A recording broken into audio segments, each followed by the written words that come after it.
قلبي ناس في صومي وصلاتي ودعائي للرحمن وجميع الطاعات. Hi guys, it's me Farah Panda. Thank you for clicking on this video. In this video I will be telling you guys my hijab niqab story in how I started to wear my hijab and then my niqab. So yeah guys, before I start sharing you my story, I want to basically give a big thank you to all those really lovely comments that I've been getting through my YouTube channel, through my Instagram. If you guys don't know, I've got an Instagram and you are welcome to come and follow me on Instagram under the name Panda Farah. Yeah, Panda Farah. I want to say thank you very much for all of them lovely comments that I've been getting, and some there's really lovely comments like that I'm very inspirational. I don't really see myself as inspirational, but thank you very much for even saying that. It just brings such happiness into my life that I'm motivating them in staying firm in wearing their hijab. I've also been getting some negative comments on my YouTube channel, and I just want to throw it out there that this channel is a negative free zone. So all it is just happiness and positivity.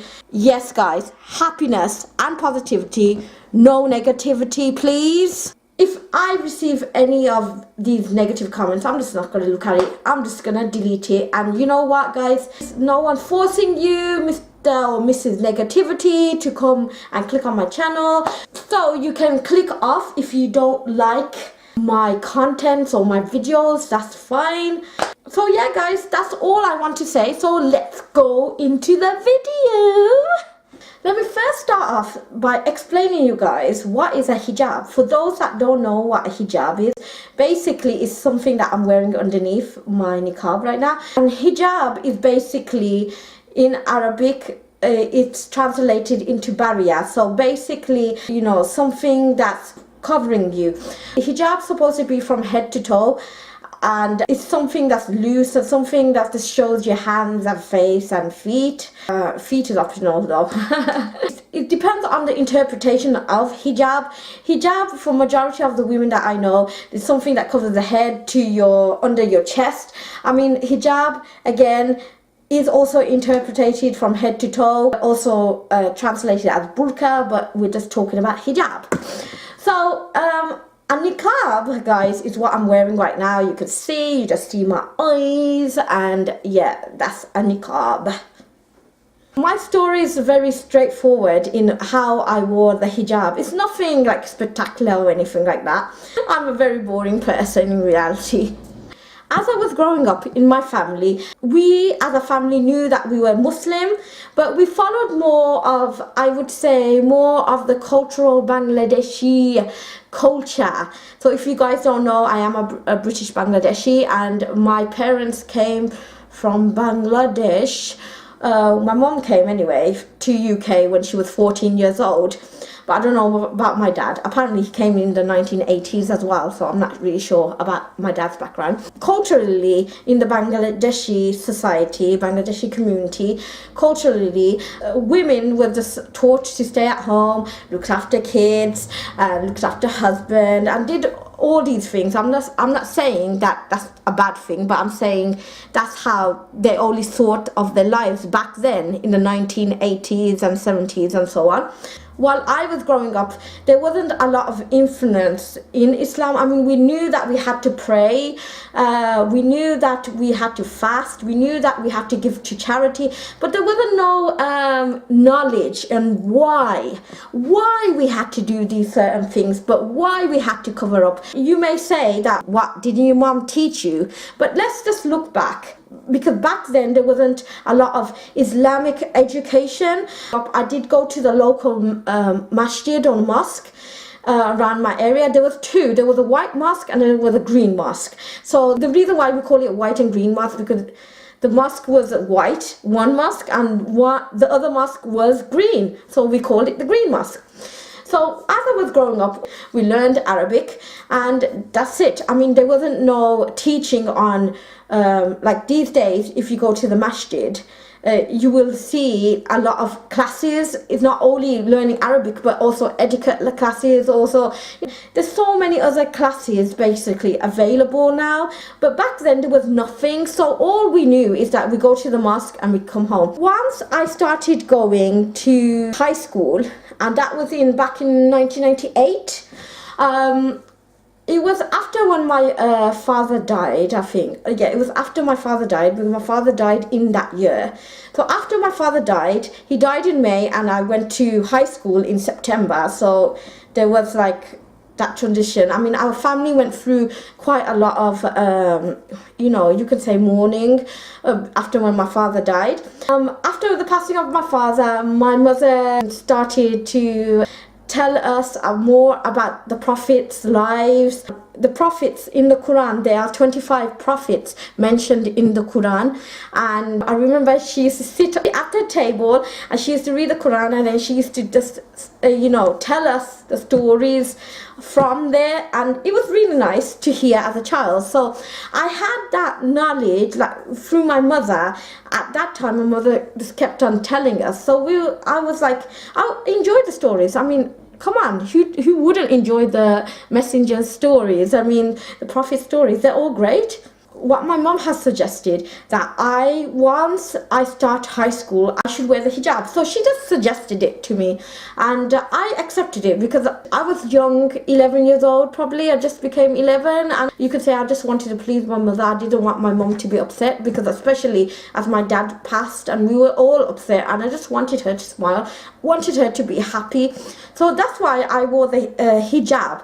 Now the hijab that I wore was full covered at first. I was like a small little hijab. I had my uniform on, my little tie, my jumper, my long skirt, because I chose to wear a skirt. Even though you can wear trousers, I chose to wear a skirt. So then I went to school, and because I didn't get that knowledge in why we as Muslims should wear hijab, my hijab, like year after year, because high school, there's 5 years in high school, especially if you're in the UK. So every year my hijab was like, my hijab started from here. When I went to year 8, it fell here, then it fell year 9, year 10, and then pop, it's gone.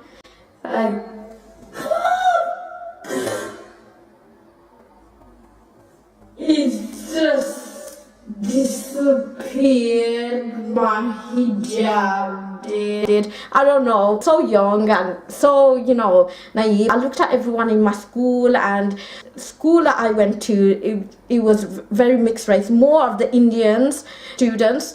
There was also, you got the Caucasian, you got the British Afro-Caribbean people there as well, and then you got the Bangladeshis, just a handful of Bangladeshis. I mean, we didn't find a lot of people wearing hijabs. Because I was young, I used to look at all these girls, and I wanted to, you can say I wanted to be like them. Basically, I followed, other girls. The way they were, it was like the style. I wanted the style back then, so I just followed them. Fast forward through high school. So at the end of high school, I didn't hardly wear a hijab. My hijab was like a scarf, a scarf around your neck, like a neck scarf. That's how my hijab was. And when I started college, for those that don't know, you can have 2 to 3 years in college. That's ages between 16 turning 17. So you turn 17, then you go to college, and you can stay there for 2-3 years, and then university after that. So what happened was that I was attending this college, and I used to catch the college coach, and it's a very big coach that comes and collects all students at certain places of the area that I lived in. So what happened was, I used to get onto the bus, and there was this particular Pakistani girl that used to come on, and she used to wear the hijab. So she used to sit there, and I don't know, majority of my friends are Pakistani. I think I actually get along with Pakistani people more than my own people. I don't know why. I quickly made friends with this Pakistani girl, and she told me quite a lot of stuff, like a lot of her background. Like she came from an Islamic high school. I just asked her a few questions about hijab because I didn't really know much. I just been told to wear hijab and that was it. But yet again, I do not blame my mother because obviously we just wasn't told. I don't know. I just don't blame anyone. I was just not told on why a woman should wear a hijab. So I was curious and I used to ask her certain questions about the hijab. She used to tell me that I just feel happy in the hijab. That's what she did say to me. You know, she was a normal girl. She talked about her own life to me and, you know, we just clicked with each other, you know. Like I said, when I started college in the first year, I used to see all these Muslim girls. I was like, whoa, there's quite a lot of Muslim girls wearing hijab, and I don't know, something inside me at that point, I know you guys are going to think it's crazy, I'm crazy or something, but something kept on saying, you should wear a hijab. What are you doing? Wear a hijab. What the hell are you doing? Like, wear a hijab. And I kept on thinking to myself, you know, I had my hair out and stuff. I'm trying to straighten my hair, and I just got bored of it. You know, I just got bored. Like I used to get up in the morning. I was like, do I have to, you know, comb my hair? I mean, obviously you have to comb your hair or it gets knotted. But I was like, do I have to comb my hair? Come on. I have to, you know, style it out, you know, blow dry it, straighten it, curl it, whatever, whatnot. Then make sure my hair's not out of place. And it's just a lot of work. And I don't want to do this, like, comb my hair. Comb. But anyway, comb my hair and then get out of the house. So I thought to myself, maybe I should wear a hijab. I mean, what's actually stopping me from wearing a hijab? And I remember telling my friends at that time that, you know what, I'm gonna wear a hijab. I came in next day with a hijab and they were like, whoa, didn't you just say yesterday that you're gonna wear a hijab? I said, yeah. They were a little bit shocked. Like, you actually said what you was gonna do. I mean, they thought that it's gonna take a couple of weeks before I started wearing hijab. But I actually came in the next day with a hijab on. So I've been wearing it, alhamdulillah. I'm 30 years old, from 17 to 30 years old, that's a long time.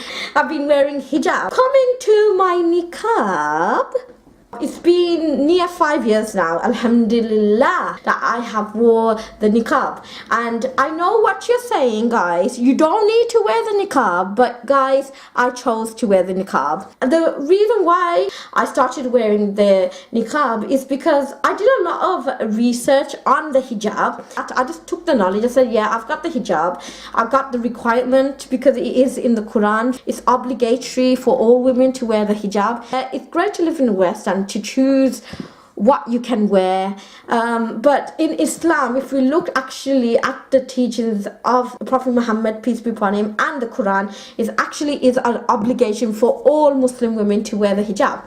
But I'm not saying, guys, that because I wear the niqab or hijab that I'm any better than anyone. I mean, a non-hijabi, in the sight of Allah, she may be better than me, and I'm wearing the veil and the hijab. So that's the beauty of Islam, that everyone be judged on the heart.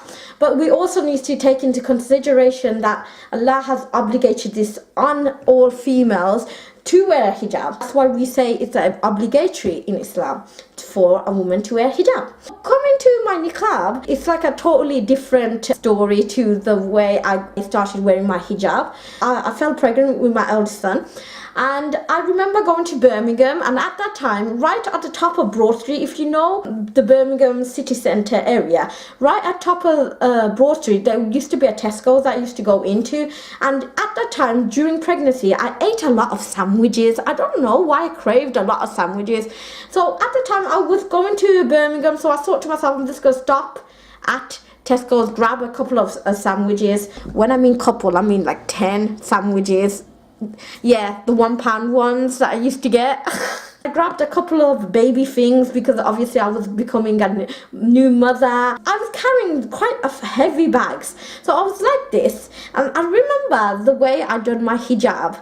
My hijab was, I had two hijabs on, and it wasn't like a big camel like lump hijab that, you know, some women have today, but it's nothing like that at all. It was more like a Southeastern Asian kind of style. So I wore a little hijab here, and then I wore an outer hijab and I put it across my chest, so I looked quite nice. I looked quite nice to myself anyway. I looked quite nice.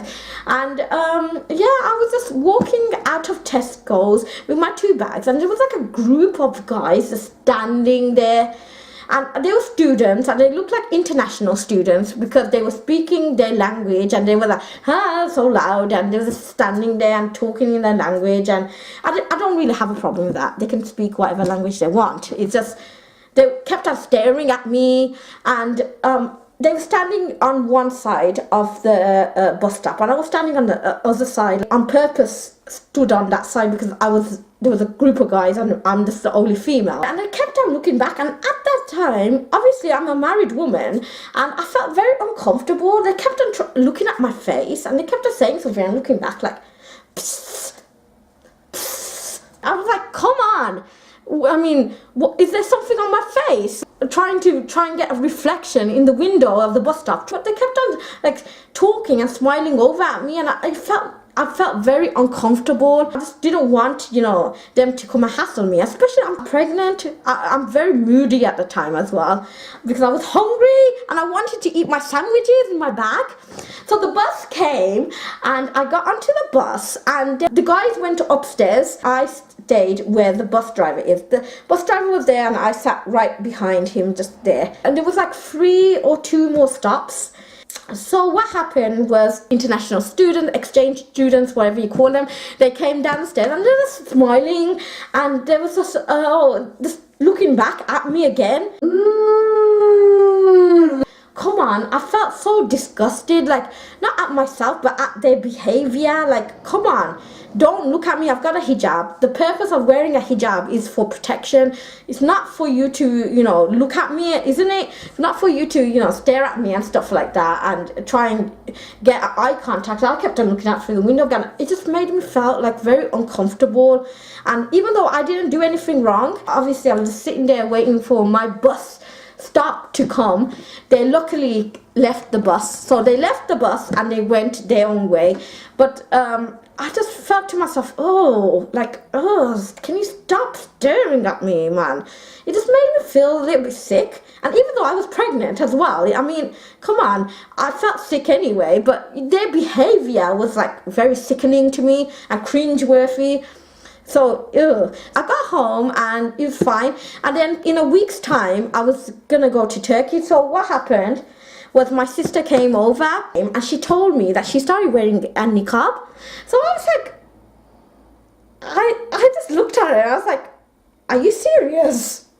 Can you breathe under here? I mean, you know, all the questions that non-Muslim people actually asked me, I actually asked her. Like, because at that time I didn't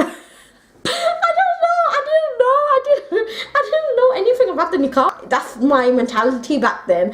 And my sister said, yeah, she can breathe. I told her what happened, and then she looked at me and said, Afa, why don't you wear the niqab? And I looked at her, I was like, should I? I was like on the edge, should I or should I not? I was like, I don't know. I remember she's telling me, it's for Allah. If you're going to cover yourself, it's for Allah. Make an effort to please Allah. And I remember her saying that, make an effort. You know how my sister is. She's like sometimes very loud. Sometimes. Don't bite me. I know she's going to watch this video and say, hey, I'm not loud. I can understand her intention. She's the one who told me about the niqab. And I thought to myself, yeah, I mean, she's younger than me, so shouldn't I be the one that teaching her about Islam? I mean, my sister, she said to me that she will buy me a niqab, and if I'm up to wear it. I mean, she didn't really pressure me. My sister didn't. She was just like more supportive, and she said that she can quickly grab me a niqab. Or, you know, she given me one of her niqabs as well. I mean, it wasn't anything forced or anything. She just said just to think about it. So I thought to myself, maybe I should wear the niqab. I mean, what is there to lose? I mean, I didn't really like it that, you know, them guys were staring at me in that kind of a way. It just cringed me and freaked me out a little bit, to be honest. So I thought to myself, you know what? Why don't I just wear the niqab the day that I'm going to Turkey? I remember telling my son's father for the first time that, oh, I'm gonna wear a niqab, and his response was, why are you wearing a niqab? You're ugly. He was very, very confused in why I was gonna go and wear the niqab. He never ever told me how to dress. You have like the media today all out, some Muslim men saying that they force their wives to wear this, they force their wives. And I think to myself that majority of the Muslim men, like, come on, they don't really care in what their wives wear. I mean, come on. If you actually go into a Muslim home, a Southeastern Asian Muslim home, you see the woman tells the guy what to wear. So media, please, you know, delete that from your agenda that you have against Muslims. I remember I never told anyone. I never even told my mom about the niqab. We're going to Turkey for the first time, and we're gonna going for a week, and they were like all shocked. I was like, huh? They knew about my sister wearing a niqab, but they didn't know about me. And they were like, oh, are you wearing a niqab? My mom was like, oh, are you wearing a niqab? But then my mom said, oh, you could have worn a niqab when I came back. But I said, no, I want to wear a niqab. I want to see how people, you know, perceive me. Especially going back then, like going to the airport wasn't scary. I mean, now you're going to get, for a Muslim, now obviously you're going to be stood to one side and questioned and all this rubbishness that they do. And I understand it's for security purposes, or well, I don't really mind about that. But it's like they do it only to Muslim people, and it irritates the hell out of me. So back then there wasn't like a big deal, especially going to Turkey. When I was going there, flying from Birmingham to Turkey to Izmir airport, the UK officers, and they didn't give me any grief. They just wanted to see my face. And yeah, I was happy. I was like, oh, there you go, that's my face. Yeah, remember me for the rest of your life. Yeah. Got onto the plane, it was fine, and felt so not only protected, but I felt more respected in society. I mean, people, when they spoke to me, and I remember when going towards, you know, on the plane and going through the airport, it was Heathrow, Birmingham airport actually, you know, how, you know, the people was, you know, talking to me. And I know it's their job, they're supposed to talk respectfully for everyone, but I felt so like, I don't know how to explain. I've just felt so secure with myself. Alhamdulillah, since that time, if I only knew about the niqab before, I would have, you know, wore it sooner. But obviously, it's all Allah's plan. It's all of it's Allah's plan. Something happened in order for me to realize that I needed to wear the niqab. And later on, obviously, when I was reading into Islam, then I thought to myself that, you know, I'm wearing the niqab.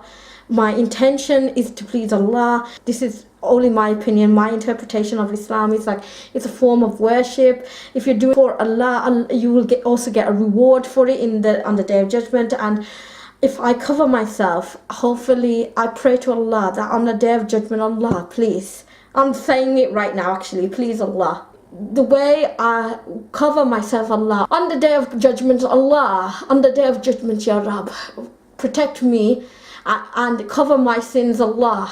That is my story in how I wore the hijab, and then how I came across the niqab. I don't know if I mentioned that before, but because everyone has a different level of spirituality, and I don't want people to assume that when a woman wears a niqab, she is higher than everyone. Well, Islam doesn't teach that at all. Everyone has their own level of spirituality. I'm not saying that because I wear the hijab or niqab, I am better than anyone else. No. Like I said before, Allah might love a woman who doesn't wear the hijab, and she does everything in Islam more than the woman that's covered. So Allah judges a person's heart and deeds. That's what I wanted to just say at the end of this video. So yeah guys, that was my video on how I started wearing the hijab and niqab. And guys, I hope you enjoyed this video. And yeah guys, don't forget to subscribe to me, Farah Panda, and give it a thumbs up, and comment and share, and don't forget to click on the bell button. It's next to the subscribe button for notifications and updates that you will get every time I upload. So guys, I'll see you next time. It's me, Farah Panda, saying bye. وجميع الطاعات إني ألقى الإناس في صومي وصلاتي